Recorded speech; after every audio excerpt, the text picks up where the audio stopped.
മലപ്പുറം മഞ്ചേരിയിൽ വൻ രാസലഹരി വേട്ട.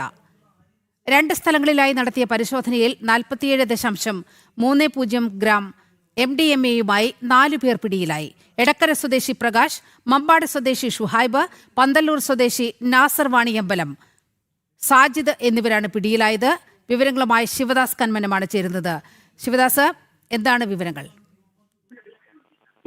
മഞ്ചേരിയിലാണ് വൻ രാസലഹരി വേട്ട നടന്നിരിക്കുന്നത്. പോലീസിന്റെ പരിശോധനയിലാണ് ലഹരി വസ്തുക്കൾ പിടിച്ചെടുത്തത്. 2 സ്ഥലങ്ങളിലായിട്ടാണ് പരിശോധന നടത്തിയത്. ഇതിൽ 4 പേരെയാണ് പോലീസ് പിടികൂടിയത്. കാറിൽ MDMA വിൽപ്പന നടത്തുകയായിരുന്ന നിലമ്പൂരിനടുത്തുള്ള എടക്കര കക്കപ്പറവ സ്വദേശി പ്രകാശിനെ മഞ്ചേരി മെഡിക്കൽ കോളേജ് ഹോസ്പിറ്റലിന് മുൻവശത്തു നിന്നാണ് പിടികൂടിയത്. ഇയാളിൽ നിന്നും വിൽപ്പനയ്ക്കായി കൊണ്ടുവന്ന 4.30 ഗ്രാം MDMA പിടികൂടിയിട്ടുണ്ട്. അതോടൊപ്പം തന്നെ മഞ്ചേരി സ്വകാര്യ ലോഡ്ജ് നടത്തിപ്പുകാരനാണ് പിടിയിലായ പ്രതി. മഞ്ചേരി മുള്ളമ്പാറ കോണിക്കല്ലിൽ നടത്തിയ പരിശോധനയിൽ 43 ഗ്രാം MDMA-യുമായി മമ്പാട് കോടായിക്കൽ സ്വദേശി സുഹൈബ്, അതോടൊപ്പം തന്നെ പന്തല്ലൂർ കടമ്പോട് സ്വദേശി നാസർ, വാണിയമ്പലം തച്ചങ്കോട് സ്വദേശി സാജിദ് എന്നിവരും പിടിയിലായിട്ടുണ്ട്. ഇങ്ങനെ 4 പേരാണ് ഇന്ന് വ്യത്യസ്ത ഇടങ്ങളിൽ നടത്തിയ പരിശോധനയിൽ പിടിയിലായത്. ഇവരിൽ നിന്നും ഇലക്ട്രോണിക് ത്രാസുകളും 85,000-ഓളം രൂപയും പിടിച്ചെടുത്തിട്ടുണ്ട്. നീലിമ.